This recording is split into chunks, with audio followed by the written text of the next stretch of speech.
Yeah.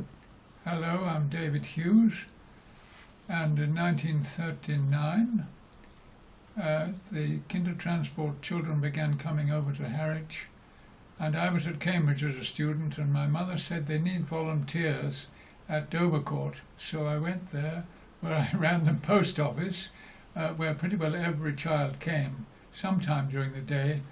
So I got to know them all and began to teach some of them English, because I spoke German, which helped.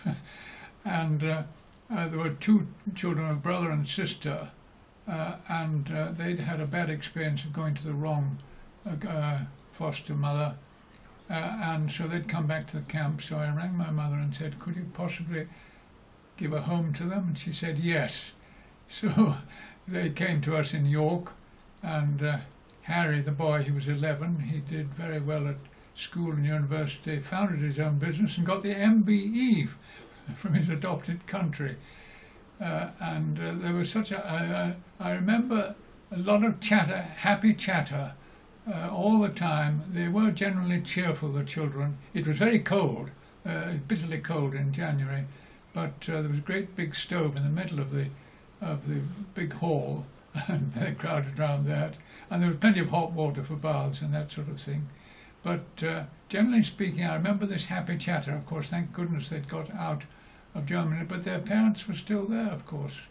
And my mother and other people with the refugee camps, in refugee committees, did their best to get them out. Yes, the boy we adopted, Harry Baum, he said one thing he remembered he'll never forget was the fish and chips. He'd never experienced it before, nor had any of them, I think.